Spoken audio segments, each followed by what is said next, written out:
नमस्कार साथियों, मैं नीतीश शर्मा आपके अपने यूट्यूब चैनल पर आपका स्वागत करता हूं। तो आज की इस वीडियो में हम बात करेंगे 23 सितंबर 2018 के जेल प्रहरी के पेपर की, जो कि शिफ्ट नंबर फर्स्ट का पेपर है। इससे पहले हम 29 सितंबर के पेपर की डिस्कस कर चुके हैं, जिसमें हम फुल डिस्कशन करेंगे और सॉल्यूशन देखेंगे। जिसमें से पहला क्वेश्चन है, निम्न में से किस स्थिति में एक व्यक्ति के बीमार पड़ने की संभावना अधिक होती है। आपको ये बताना है कि किस स्थिति में एक व्यक्ति के बीमार पड़ने की संभावना अधिक होती है, ये आपको बताना है। पहला ऑप्शन है, जब मलेरिया से ठीक हो गई हो और चेचक से पीड़ित किसी व्यक्ति की देखभाल कर रही हो। दूसरा ऑप्शन है, जब मलेरिया से ठीक हो रही हो। तीसरा ऑप्शन है, जब वह घर पर स्वस्थ आहार लेती हो। और चौथा ऑप्शन आपके सामने है ये कि जब वह मलेरिया से ठीक होने के बाद 4 दिन के उपवास पर हो और चेचक से पीड़ित व्यक्ति को देखभाल कर रही हो। तो यानी आपको बताना है एक व्यक्ति के बीमार पड़ने की संभावना कब अधिक होती है और कौन सा इसका आंसर होगा। तो इसका जो राइट आंसर होगा वो होगा ऑप्शन फोर्थ। राइट आंसर क्या होगा कि जब वह मलेरिया से ठीक हुई हो लेकिन 4 दिन के उपवास पर हो और पीड़ित व्यक्ति की देखभाल कर रही हो, तो उसे बीमार होने की संभावना उसकी बढ़ जाती है। तो ऑप्शन नंबर फोर्थ इसका क्या होगा, राइट आंसर होगा। चलिएगा नेक्स्ट क्वेश्चन की ओर चलते हैं। क्वेश्चन नंबर 2 की ओर चलेंगे। क्वेश्चन नंबर 2 ये रहा आपके सामने। क्वेश्चन नंबर 2 कह रहा है कि निम्नलिखित विशेषताएं किस संघ पर लागू होती हैं। आपको बताना है कि वह कौन सा संघ है जिस पर ये विशेषताएं फॉलो होती हैं, लागू होती हैं। पहला ऑप्शन है, जीव का शरीर पृष्ठीय रूप में चपटा होता है। दूसरा ऑप्शन है, जीव ट्राइप्लो प्लास्टिक एवं द्विपक्षीय रूप से समाहित होता है। तीसरा ऑप्शन है, उनमें से ज़्यादातर परजीवी होते हैं। ऑप्शन ए है, पहला ऑप्शन है एनेलिडा। दूसरा ऑप्शन है प्लेटी हेलमिंथीज। और तीसरा ऑप्शन है नेमाटोड, यानी जिसे आप सूत्रक्रम संघ कहते हैं। और चौथा ऑप्शन है आर्थ्रोपोडा। आपको बताना है कि कौन सा विशेषता फाइलम यानी संघ पर लागू होता है, ये आपको बताना है। तो इसका जो राइट आंसर होगा वो होगा ऑप्शन सेकंड राइट आंसर, क्योंकि प्लेटी हेलमिंथीज जो होते हैं इनके शरीर दोनों ओर से चपटे होते हैं और ये सामान्यतः परजीवी होते हैं। तो यानी कि क्या होगा, ये ज़्यादातर क्या है, परजीवी भी हैं और चपटे भी हैं। तो प्लेटी हेलमिंथीज विशेषता इस पर क्या कर रही है, लागू होती है। नेक्स्ट क्वेश्चन की ओर चलते हैं। Question number 3। क्वेश्चन नंबर 3 कहता है, जब किसी वस्तु पर ऊष्मा पड़ती है तो, यानी जब कोई भी वस्तु है उस वस्तु पर आप ऊष्मा गिर रही है तो क्या प्रभाव पड़ेगा। पहला ऑप्शन है, पूरी ऊष्मा परावर्तित होती है। दूसरा ऑप्शन है, केवल पूरी ऊष्मा अवशोषित होती है। तीसरा ऑप्शन है, केवल पूरी ऊष्मा प्रसारित होती है। और चौथा ऑप्शन है, ऊष्मा अवशोषित और परावर्तित और प्रसारित होती है। तो इसका जो राइट आंसर होगा क्या होगा, बताइएगा। इसका जो राइट आंसर होगा वो होगा कि जब एक वस्तु पर ऊष्मा पड़ती है तो ऊष्मा अवशोषित भी होती है, कुछ ऊष्मा परावर्तित और प्रसारित यानी कि बिखरती भी है। तो ऑप्शन 4 यानी कि डी इसका क्या हो जाएगा, राइट आंसर होगा। नेक्स्ट क्वेश्चन की ओर चलते हैं। नेक्स्ट क्वेश्चन है क्वेश्चन नंबर 4। ध्वनि प्रदूषण का कारक है, यानी कि कौन सा कारण है जो ध्वनि प्रदूषण को करता है। पहला ऑप्शन है कैंसर। दूसरा ऑप्शन है हाइपरटेंशन। तीसरा ऑप्शन है वेरी हाई फीवर। और चौथा ऑप्शन है डायबिटीज। क्या होगा इसका आंसर, बताइएगा। इसका आंसर क्या होगा कि ध्वनि प्रदूषण का कारण है। इसका जो राइट आंसर होगा वो होगा ऑप्शन बी। राइट आंसर होगा अति तनाव, यानी कि हाइपरटेंशन क्या होता है, ध्वनि प्रदूषण का कारण है, क्योंकि ध्वनि प्रदूषण से हमारे आंतरिक कानों जो होते हैं, जो अंदर होते हैं कान, वो असंतुलित और अंततः बहरापन हो जाता है इनसे, यानी कि ध्वनि प्रदूषण से हम बहरे भी हो सकते हैं। नेक्स्ट क्वेश्चन की ओर चलते हैं। नेक्स्ट क्वेश्चन है, एक निष्प्रभावी कारण अभिक्रिया में उत्पाद प्राप्त है, यानी कि ऐसी अभिक्रिया जो कैसी है, न्यूट्रलाइजेशन है, यानी कि न्यूट्रल है, उसके रिएक्शन में हमें क्या मिलता है ये आपको बताना है। पहला ऑप्शन है एसिड, दूसरा ऑप्शन है एसिड एंड सॉल्ट, तीसरा ऑप्शन है एसिड एंड वाटर, चौथा ऑप्शन है बेस एवं वाटर, बेस एंड वाटर। तो आपने एक क्रिया पढ़ी होगी, उस क्रिया को, वो क्रिया है कि जब हम अम्ल की किसी भी क्षार के साथ क्रिया कराते हैं तो हमें मिलता क्या है, तो हमें लवण मिलता है और पानी मिलता है। तो यानी कि क्या क्या मिलता है, लवण और पानी। तो ऑप्शन इसका कौन सा सही होगा, ऑप्शन सी इसका राइट आंसर होगा। ऑप्शन तीसरा इसका क्या होगा, सॉल्ट एवं वाटर राइट आंसर होगा, क्योंकि ये न्यूट्रलाइजेशन की क्रिया है। नेक्स्ट क्वेश्चन की ओर चलते हैं। नेक्स्ट क्वेश्चन है, पॉलिशदार स्टील की चम्मच की आंतरिक सतह किस तरह कार्य करती है। यानी एक चम्मच है जिस पर क्या हो रही है, पॉलिश हो रही है, उसकी आंतरिक सतह, यानी आपने देखा होगा चम्मच इस प्रकार से होती है, तो ये वाली इसकी आंतरिक सतह है और किस तरह कार्य करेगी वो आपसे पूछा है। पहला ऑप्शन है अवतल दर्पण, दूसरा ऑप्शन है अवतल लेंस, तीसरा ऑप्शन है उत्तल दर्पण और चौथा ऑप्शन है समतल दर्पण। तो यानी कि इस प्रकार का जो दर्पण होता है उसे हम कहते हैं, क्योंकि जिसकी सतह अंदर की ओर धंसी रहती है उसको कहते हैं हम अवतल दर्पण। तो इसका राइट आंसर क्या होगा, ऑप्शन ए राइट आंसर होगा। नेक्स्ट क्वेश्चन की ओर चलते हैं। Question number 7। क्वेश्चन नंबर 7 में पूछा है, कैल्शियम नाइट्रेट और पोटेशियम डाइक्रोमेट के सही रासायनिक सूत्र हैं। आपको कैल्शियम नाइट्रेट का फॉर्मूला पूछा है और पोटेशियम डाइक्रोमेट का फॉर्मूला पूछा है, तो इसका जो राइट आंसर होगा वो बताइएगा क्या होगा। 4 ऑप्शन आपके सामने हैं, इन 4 ऑप्शन में से कौन सा ऑप्शन सही होगा, और आप क्वेश्चन नंबर 7 का आंसर दीजिएगा। तो इसका जो राइट आंसर होगा वो होगा आपका CaNO3 का होल ट्वाइस K2Cr2O7। यानी कि कैल्शियम नाइट्रेट का जो फॉर्मूला होता है वो क्या होता है, CaNO3 का होल ट्वाइस, और पोटेशियम डाइक्रोमेट का जो फॉर्मूला होता है वो क्या होता है, K2Cr2O7, K2Cr2O7। तो इसका ऑप्शन नंबर तीसरा क्या होगा, राइट आंसर होगा। नेक्स्ट क्वेश्चन की ओर चलते हैं। Next question number 8। Question number 8, दो अमिश्रणीय तरल पदार्थों का पृथक्करण उनके डैश में अंतर के आधार पर किया जाता है।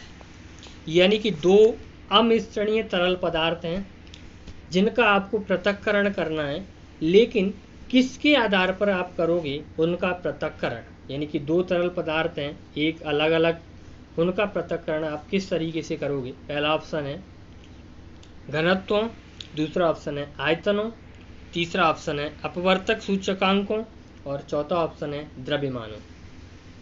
तो इसका जो राइट आंसर होगा वो होगा ऑप्शन ए घनत्वों।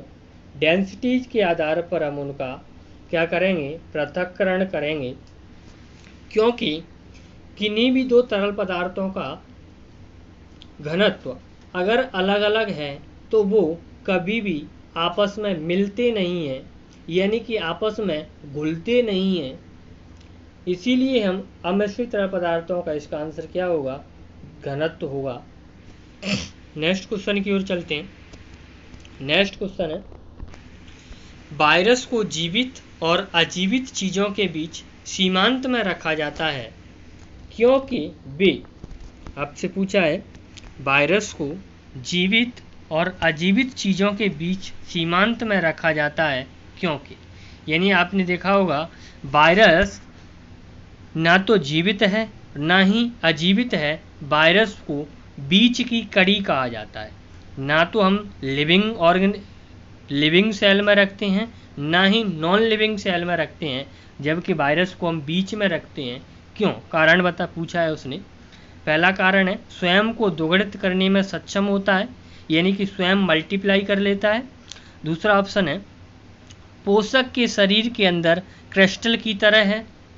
और तीसरा ऑप्शन है केवल पोषक होस्ट के शरीर के अंदर रहते हैं।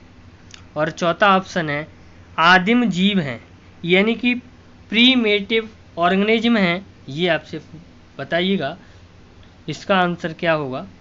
तो इसका जो राइट आंसर होगा वो होगा ऑप्शन थर्ड राइट आंसर। क्या होगा? Living only inside the body of host. Living only inside the body of the host, यानी कि केवल पोषक होस्ट के शरीर के अंदर रहते हैं, यानी जहाँ ये वहीं पर रहेंगे जहाँ इनको भोजन मिलेगा, यानी कि पोषक मिलेगा, उसी के शरीर में वायरस मिलेगा। नेक्स्ट क्वेश्चन की ओर चलते हैं। नेक्स्ट क्वेश्चन ये रहा, क्वेश्चन नंबर 10। नेक्स्ट क्वेश्चन हम पूछा है कि साय 8:30 बजे ओडोमीटर की रीडिंग 5845 किलोमीटर है। यदि ओडोमीटर रात 9 बजे 5890 रीड करता है तो वाहन की चाल क्या होगी? तो देखिएगा 8:30 बजे स्टार्ट हुआ है ओडोमीटर। जब 8:30 बजे देखा गया तो 5845 और 9 बजे देखा गया तो 5890। तो यानी कि आपको चाल पूछी है और चाल बराबर आपने फॉर्मूला होगा, चाल बराबर क्या होता है? दूरी बटे समय होता है। तो दूरी कितनी है, कितने का अंतर आया? 45 से कितना हो गया? 90 हो गया। और समय 8:30 से क्या हो गया? 9 हो गया। तो यानी कि समय नीचे, तो 0 से 0 कट जाएगा और 3 से ये 9 3 बार कटेगा।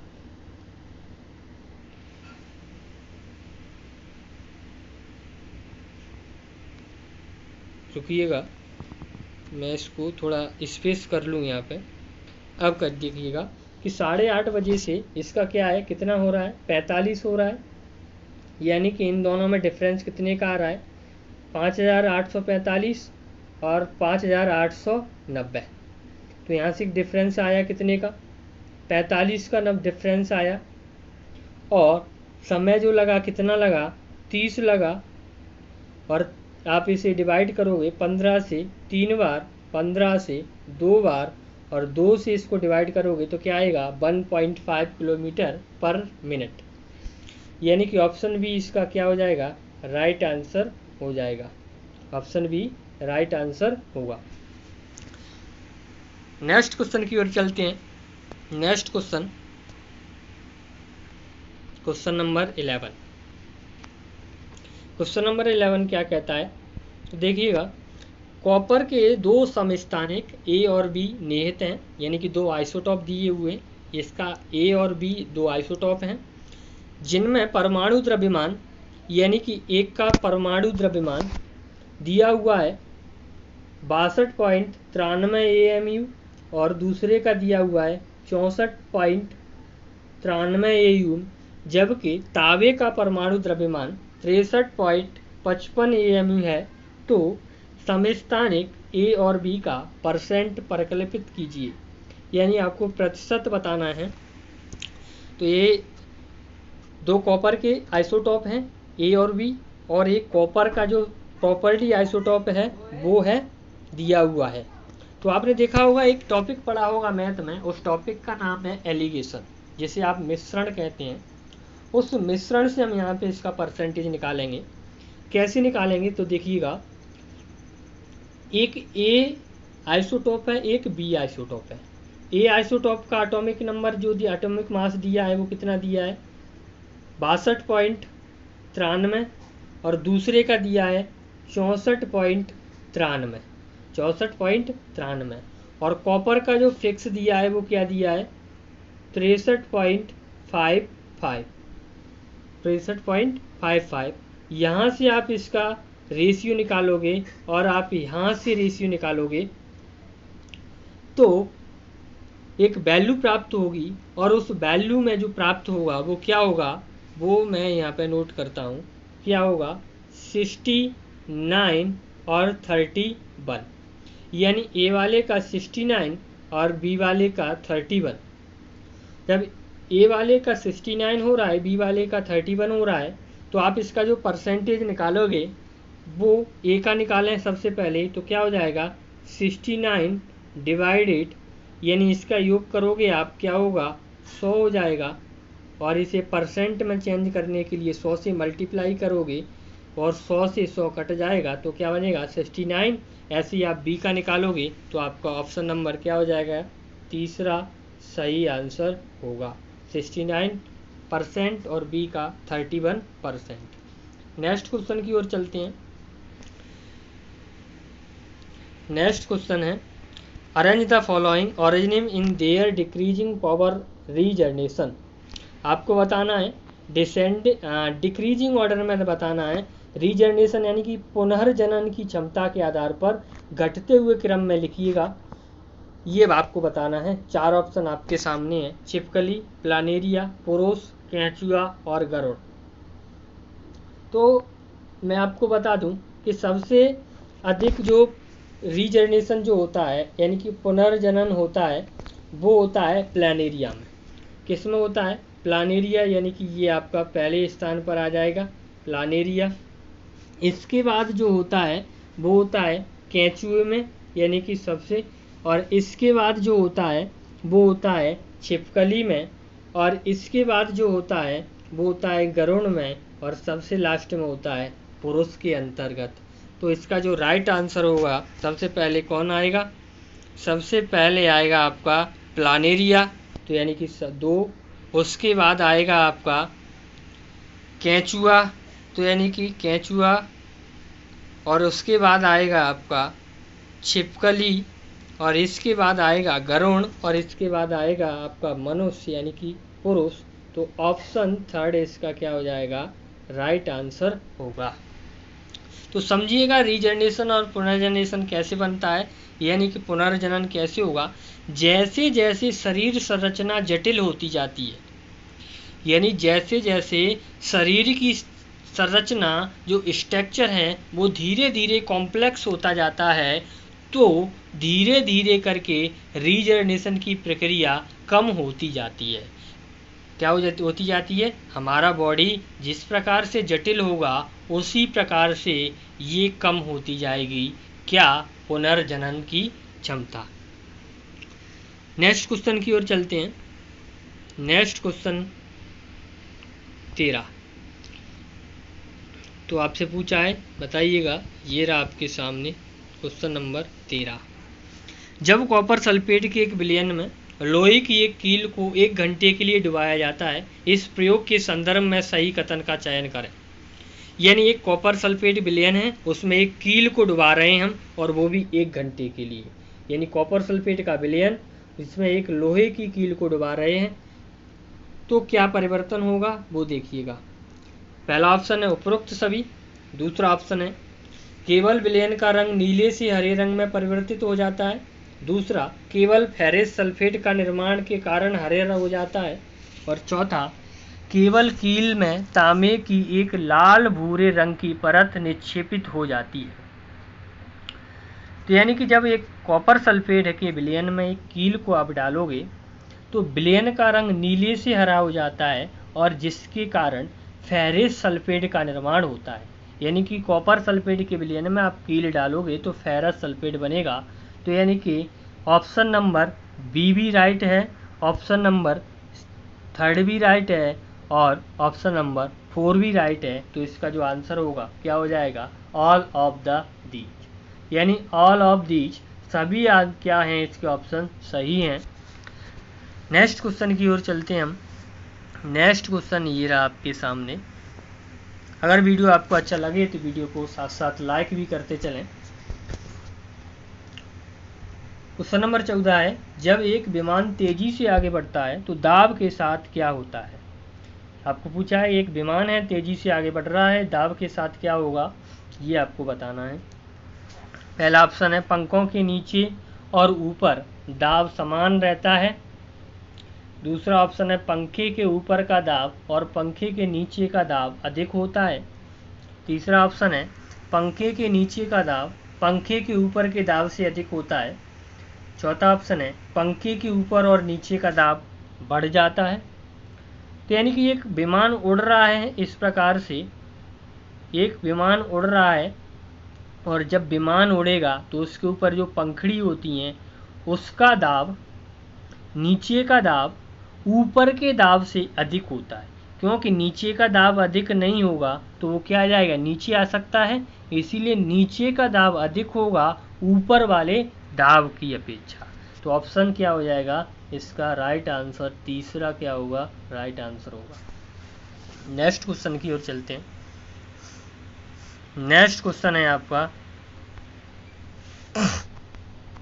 ये रहा, क्या होता है जब एक इलेक्ट्रिक कूलर को चालू किया जाता है। जब आप एक कूलर को चालू कर रहे हैं तो क्या होगा, ये पूछा है आपसे। पहला ऑप्शन है संयोजी तार एक दूसरे को आकर्षित करते हैं। दूसरा ऑप्शन है संयोजी तार ठंडे हो जाते हैं। तीसरा ऑप्शन है संयोजी तार के साथ ऊष्मा उत्पादित होती है। चौथा ऑप्शन है धारा वहन तारों के आसपास एक चुंबकीय क्षेत्र उत्पन्न हो जाता है।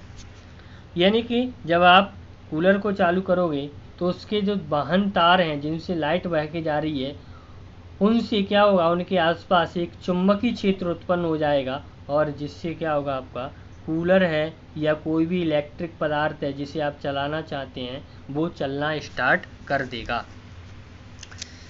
नेक्स्ट क्वेश्चन की ओर चलते हैं। क्वेश्चन नंबर 16, निम्नलिखित में से कौन सी दो मवेशी नस्लें भारतीय मूल की हैं।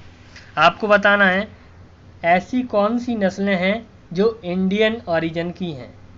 पहली है जर्सी, दूसरा ब्राउन स्विस, तीसरा बॉस इंडिकस और चौथा रेड सिंधी।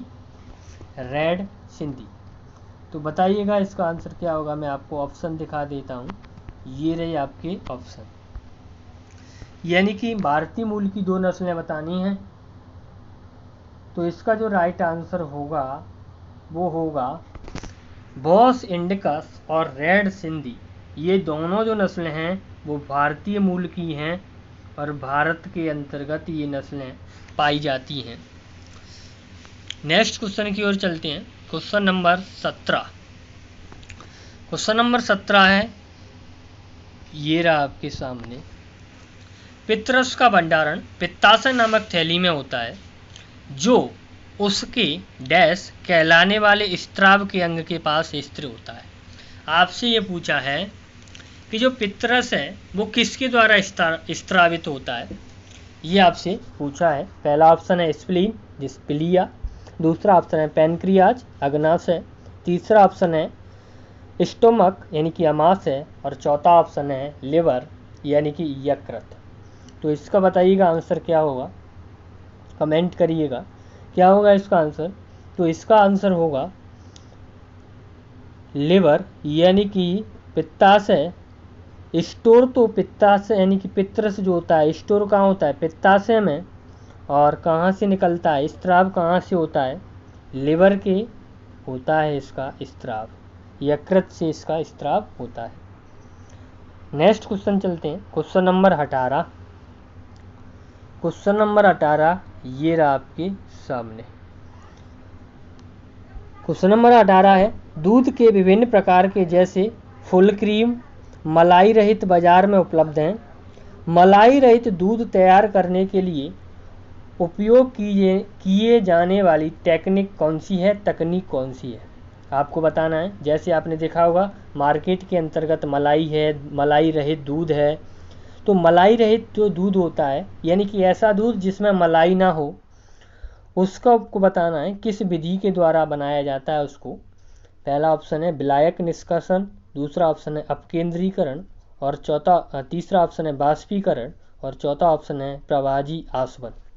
तो इसका जो राइट आंसर होगा वो होगा अपकेंद्रीकरण, यानी कि सेंट्रीफ्यूगेशन के द्वारा हम उसको क्या करते हैं, मलाई रहित दूध बनाते हैं, क्योंकि अपकेंद्री बल के कारण दूध की जो क्रीम होती है वो अलग हो जाती है, और जब दूध से क्रीम निकल जाएगी तो क्या उसमें मलाई पड़ेगी, नहीं पड़ेगी।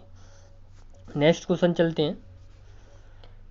नेक्स्ट क्वेश्चन है, निम्न में से कौन सा बल हमेशा आकर्षक होता है, यानी ऐसा बल बताना है जो अट्रैक्टिव करे, आपको आकर्षित करे। पहला ऑप्शन है स्थिर वैद्युत बल, दूसरा ऑप्शन है गुरुत्वाकर्षण बल, तीसरा ऑप्शन है पेशीय बल, और चौथा ऑप्शन है चुंबकीय बल। तो इसका जो ऑप्शन होगा वो, यानी कि इसका जो राइट आंसर होगा वो होगा ग्रेविटेशनल फोर्स, गुरुत्वाकर्षण बल हमेशा अट्रैक्टिव करता है। नेक्स्ट क्वेश्चन जो कि लास्ट क्वेश्चन होगा 30 सितंबर की शिफ्ट का, क्योंकि 20 क्वेश्चन पूछे गए थे और 20 ही इस बार क्वेश्चन पूछे जाने हैं। इस क्वेश्चन को ध्यान से पढ़िएगा, बहुत अच्छा क्वेश्चन है और सिंपल भी क्वेश्चन, थोड़ा सा घुमा के दिया हुआ है। स्थायी ऊतकों के दिए गए समीकरण फर्स्ट, सेकंड, थर्ड, फोर्थ की पहचान करें। यानी आपने नाम सुना होगा टिश्यू, ऊतक। ऊतक की आइडेंटिफाई करना है हमें, ये आपका डायग्राम उसमें दिया गया था पेपर में। और तो ऊतक जो होते हैं वो मैं आपको समझा दूं। ऊतक, पहले तो आपको पता होना चाहिए कि ऊतक होते क्या हैं। ऊतक होते क्या हैं, तो कोशिकाओं से मिलकर, यानी जब बहुत सारी कोशिकाएं आपस में मिलती हैं तो ऊतक का निर्माण करती हैं। तो ऊतक दो प्रकार के होते हैं। जो पादप ऊतक होते हैं वो दो प्रकार के होते हैं मुख्यतः, यानी टिश्यू को हमने दो भागों में बांटा। एक होता है स्थायी ऊतक, यानी जिसे परमानेंट टिश्यू कहते हैं, और दूसरा होता है विभाज्य ऊतक, जिसे आप मेरिस्टेमेटिक टिश्यू कहते हैं। क्या कहते हैं? मेरिस्टेमेटिक टिश्यू, यानी कि विभाज्य ऊतक। तो दो प्रकार के ऊतक हुए, एक परमानेंट टिश्यू और एक विभाजक यानी विभाजोतक ऊतक। तो आपको यहाँ पे जो डायग्राम दिया हुआ है वो दिया हुआ है परमानेंट टिश्यू का। अब परमानेंट टिश्यू के भी कुछ प्रकार होते हैं। परमानेंट टिश्यू के कौन कौन से प्रकार होते हैं तो देखिएगा, आप परमानेंट टिश्यू को जब डिवाइड करोगे, परमानेंट टिश्यू ये भी होते हैं आपस में दो प्रकार के। एक होते हैं सरल ऊतक यानी कि सिंपल टिश्यू, दूसरे होते हैं कॉम्प्लेक्स टिश्यू, जटिल ऊतक, यानी कि सिंपल टिश्यू, सरल ऊतक, और दूसरे होते हैं कॉम्प्लेक्स टिश्यू, जटिल ऊतक। अब ये सरल ऊतक भी क्या होते हैं, तीन प्रकार के होते हैं। पहले होता है पैरेन्काइमा, दूसरा होता है कोलेनकाइमा, और तीसरा होता है स्क्लेरेन्काइमा। यानी कि स्थायी ऊतक तीन प्रकार के, पहला कोलेनकाइमा, पहला पैरेन्काइमा, दूसरा कोलेनकाइमा, और तीसरा स्क्लेरेन्काइमा। अब कॉम्प्लेक्स टिश्यू भी दो प्रकार के होते हैं, एक जाइलम और एक फ्लूअम। तो वही डायग्राम आपको दिया है। अब आपको क्वेश्चन समझ आ जाएगा कि परमानेंट टिश्यू है। परमानेंट टिश्यू एक होते हैं सिंपल और एक होते हैं कॉम्प्लेक्स। अब यहाँ पे नाम नहीं दिया हुआ है, ब्लैंक छोड़ा हुआ है और यही आपसे पूछा है। इसके बाद सिंपल टिश्यू भी तीन प्रकार के, पैरेन्काइमा, कोलेनकाइमा और स्क्लेरेन्काइमा। ऐसे ही ये भी दो प्रकार के थे, जाइलम और फ्लूअम। तो यानी कि ये ऑप्शन ब्लैंक छोड़ के आपसे क्वेश्चन पूछा है, तो आप इस क्वेश्चन का आंसर दे सकते हैं। अब आप सिंपल हो गया, तो चलिएगा इसका जो ऑप्शन होगा पहले क्या आएगा, पहले नंबर पर कॉम्प्लेक्स यानी कि जटिल ऊतक, और जटिल ऊतक सबसे पहले कहाँ दिया हुआ है, दूसरे, तीसरे और चौथे में दिया हुआ है। इसके बाद दूसरे नंबर पे आएगा पैरेन्काइमा। पैरेन्काइमा कहाँ दिया हुआ है तो देखिएगा, ये दिया हुआ है, ये रहा एरेनकाइमा। तो इसका जो राइट आंसर होगा वो क्या हो जाएगा? ऑप्शन नंबर 4 राइट आंसर होगा। क्या होगा? राइट आंसर होगा। ठीक, ये आपको तो क्वेश्चन नंबर 20 हमने यहाँ तक देखा, 20 क्वेश्चनों को देखा। अगर आपको वीडियो अच्छा लगा तो वीडियो को लाइक करें। और मैं आज इसी टिश्यू की यानी कि प्लांट टिश्यू का आपको एक नोट्स प्रोवाइड करूँगा, टेलीग्राम ग्रुप या व्हाट्सएप पर, दोनों पर करूँगा। आप इस टॉपिक को पढ़ लीजिएगा, जिससे आपको समझ आ जाएगा कि टिश्यू है क्या। अगर समझ नहीं आएगा तो आप मेरे लिए मैसेज कर सकते हैं, तो मैं आपको एक्सप्लेन या एक वीडियो बना के आपको दे दूंगा, जिससे आपको समझ आ जाए टिश्यू है क्या। वैसे मैं आपको नोट्स प्रोवाइड करूंगा आज, तो आप उस टेलीग्राम ग्रुप से ये पेपर का PDF और टिश्यू का PDF ले सकते हैं। तो मिलते हैं बहुत जल्द किसी एक नई वीडियो के साथ। तब तक के लिए जय हिंद, धन्यवाद।